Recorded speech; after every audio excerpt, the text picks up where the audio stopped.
Sabi nga ng Pag-asa, mukhang mararamdaman natin itong extreme El Nino sa mga buwan ng Marso, Abril at Mayo. Sa inyo pong grupo, no, itong Akbay Kalikasan Society Incorporated at yung Project Luntian. Ano po yung mga sabi nga mga interventions o mga sabi nga mga ambag po ng inyong grupo para sabi nga ma-develop natin yung public awareness para malabanan yung epekto nitong El Nino phenomena? Opo, ngayon po ay kami ay natutuwa dahil marami hong gustong makipag-collaborate sa amin. Ano? So actually itong mga subdivision po natin, katuwang po ang DENR.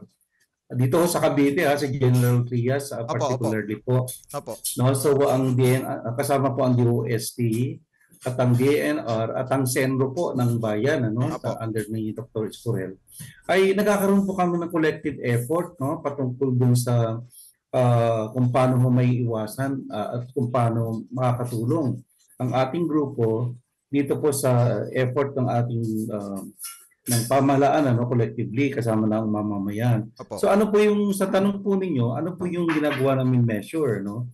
Unang-una po, individually, no, may mga effort lalo ang DILG ngayon Opo. na inaatasan po ang mga barangay, no? So ang ating barangay din po ang si Kapitan Mario Amante, no, dito po sa Patong Kawayan dos ay nakakaroon po ng effort ng talagang linis barangay po. So Yun. every Saturday po meron tayong cleanup drive. Opo. So isa ho yun, ano? And then at the same time, on our end, dito po sa Akbay Kalikasan at Project Luntian Cavite, ay pumupunta-punta po sa mga iba't ibang subdivision.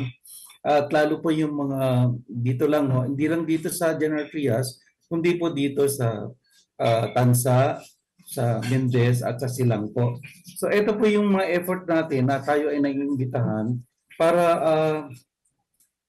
ipahayag, no, yung tamang pamamasura at yung tsaka yung mga tree planting measures po Yun. at tsaka paglilinis po ng mga ilog at lahat ng yung mga related na nakaka-contribute po para sa climate change natin.